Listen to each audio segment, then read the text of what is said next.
আসসালামু আলাইকুম। আমরা আসলে এমন একটা সময়ে আসছি, এসে পদত্যাগ করলাম জাতীয় নাগরিক পার্টি থেকে।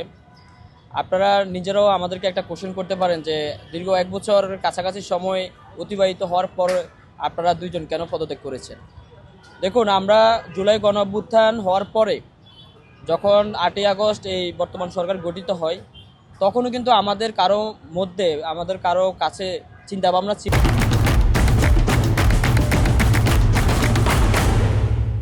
না যে আমরা রাজনীতি করব বা রাজনৈতিক দল গঠন করব।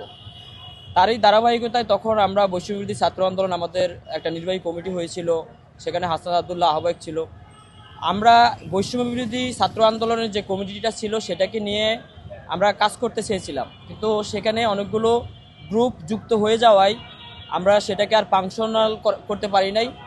তারপরে 2025 সালের 28 ফেব্রুয়ারি জনগণের আকাঙ্ক্ষা এবং জুলাই গণ অভ্যুত্থানকে বাস্তবায়ন করার লক্ষ্যেই জাতীয় নাগরিক পার্টি এনসিপি গঠন হয়েছিল। সেখানে আমি দক্ষিণাঞ্চলের সংগঠকের দায়িত্ব পালন করেছি। আমার সহযোদ্ধা আরিফ তালুকদার ভাই দক্ষিণাঞ্চলের সংগঠকের দায়িত্বে ছিলেন।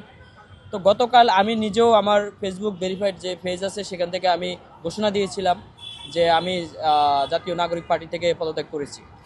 আমার পদত্যাগপত্র দপ্তরে দেওয়া আছে, আহ্বায়ক সদস্য সচিব বরাবর দেওয়া আছে। আমাদের মতো অসংখ্য তরুণ, শুধু এই কেন্দ্রীয় কমিটি না, আমাদের এনসিপির যতগুলো জেলা কমিটি বা উপজেলা কমিটি আছে, আমার মতো অসংখ্য 25 বছরের অসংখ্য তরুণ আছে যারা এই নতুন বাংলাদেশকে বিনির্মাণ করার জন্যই এই জাতীয় নাগরিক পার্টি কিংবা বৈষম্যবিরোধী ছাত্র আন্দোলন অথবা ছাত্রশক্তি এখানে যোগদান করেছিল। আমার নিজের একটা আগের রাজনৈতিক পরিচয় আছে। আমি ছাত্র অধিকার পরিষদের ঢাকা কলেজের সাংগঠনিক সম্পাদক ছিলাম। তারপরও আমি এখানে আসছিলাম একটাই কারণে, যে এই প্ল্যাটফর্মটা জনগণের হয়ে কাজ করবে, জনগণের কাছে দায়বদ্ধ থাকবে। এই প্ল্যাটফর্ম কখনোই মন্ত্রী পাড়া কেন্দ্রিক কিংবা কিছু কিছু মানুষ নিয়ে এই প্ল্যাটফর্ম কাজ করবে না। কিন্তু শুরু থেকে দলের ভিতরে থেকে আমরা চেষ্টা করেছি যে আমাদের আহ্বায়ক নাহিদ ইসলাম এবং সদস্য সচিব কিংবা আমাদের ইসি মেম্বার যারা ছিল, যাদের সাথে আমাদের যোগাযোগ ভালো ছিল, সবাইকে আমরা বোঝানোর চেষ্টা করেছি যে একটা রাজনৈতিক দলের সাংগঠনিক কাঠামো থাকা লাগে, একটা রাজনৈতিক দলের পার্টি লাইন থাকা লাগে, একটা নির্দিষ্ট এজেন্ডা থাকা লাগে। কিন্তু এই জাতীয় নাগরিক পার্টি শুরু থেকে 10-12 জন কেন্দ্রিক হয়ে গেছে এবং আমাদের যে দলের একটা নীতি আছে, একটা পলিসি আছে, যেটা সিদ্ধান্ত করার জন্য কেন্দ্রীয় বোর্ডের সিদ্ধান্ত নিতে হয়, একটা জেনারেল মিটিংয়ের আলোকে সিদ্ধান্ত নিতে হয়।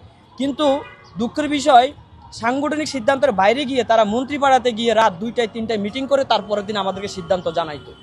তো এই যে একটা কেন্দ্রীয় কমিটিতে থাকার পরও আমরা ছিলাম সাংগঠনিক কাঠামোর বাইরে। তো সেই জায়গা থেকেও আমরা চেষ্টা করেছি, ধৈর্য ধরেছি 1 বছর, যে না, আমরা আসলে এই যে জুলাই গণঅভ্যুত্থান হয়েছে, এই জুলাই গণঅভ্যুত্থানকে বাস্তবে রূপদান করার জন্য বিচার, সংস্কার, নির্বাচন, দেশটাকে রিফরমেশনের মধ্যে নিয়ে যাওয়ার জন্য এনসিপি গঠন হয়েছিল। জনগণকে আমরা সেটাই বলেছি, কিন্তু জনগণের সাথে প্রতারণা তো হয়েছে এবং আমরা যারা পার্টিতে ছিলাম আমাদের সাথেও এই এনসিপির কয়েকজন যারা দায়িত্বশীল জায়গা আছে তারা প্রতারণা করেছে আমাদেরকে। অনেকে এখন অনেকভাবে মন্তব্য করতেছেন যে আমরা হয়তো আমাদের দুইজন ছাত্র উপদেষ্টা সরকারে আছে, তাদের থেকে আমরা হয়তো কোনো টেন্ডার কিংবা কোনো সুযোগ সুবিধা পাই নাই, সেজন্য আমরা এখান থেকে পদত্যাগ করে চলে আসছি। তা আমার প্রশ্ন আপনাদের কাছে, যে আমরা যদি এখান থেকে কিছু না পাইতাম তাহলে কিন্তু আমরা শুরুতেই আসতাম না, আমরা শুরুতেই সরে আসতাম। আমরা পার্টির ভিতরে থেকে পার্টিকে একটা সাংগঠনিক কাঠামোর মধ্যে নিয়ে আসার চেষ্টা করেছি। কিন্তু পার্টি আজকে দেখুন, আপনারা জানেন যে 1400+ নমিনেশন ফর্ম বিক্রি করা হয়েছে এবং আমার সাবেক সংগঠন এনসিপির আহ্বায়ক জনাব নাহিদ ইসলাম ঘোষণা দিয়েছেন 300 আসনে ইলেকশন করবে। কিন্তু আপনারা জানেন এবং আমি পার্টির মোটামুটি কোর মেম্বারে ছিলাম, আমরা জানি যে আমার এই পার্টি আসলে 300 জনের প্রতিনিধিত্ব তো করেই না, 50 জনেরও প্রতিনিধিত্ব করে না। কারণ হচ্ছে তারা 20-22 জন একটা লিস্ট কিছু কিছু রাজনৈতিক দলের কাছে তারা ধরিয়ে দিয়েছে যে তাদেরকে এই আসনে এই ব্যক্তিগুলোকে আসন ছেড়ে দিতে হবে অথবা নেগোসিয়েশনের মাধ্যমে ইলেকশন করতে হবে। তাহলে জনগণকে দেখাচ্ছেন যে 1400+ নমিনেশন ফর্ম বিক্রি হয়েছে, 300 আসনে প্রার্থী ঘোষণা দিবেন, আবার ভিতরে ভিতরে রাত 1টা 2টা 3টার দিকে আপনারা নিজেরা গিয়ে ঠিক করেন যে কে কোন আসনে ইলেকশন করবেন, কাকে কিভাবে ছেড়ে দেওয়া যায়। এই রকম যদি শুরু থেকে, আজকে পার্টির 1 বছর হয় নাই, শুরু থেকে যদি এরকম অবস্থা হয়, তো সেই জায়গা থেকে আমি মনে করি যে আমার মতো যারা এখানে আসছিল তাদেরকেও এখান থেকে মুখ ফিরিয়ে নিয়ে আসা উচিত। কারণ হচ্ছে তাদেরকে সহযোগিতা করা উচিত, যারা জনগণের সাথে কমিটেড তাদেরকে আমরা সহযোগিতা করব।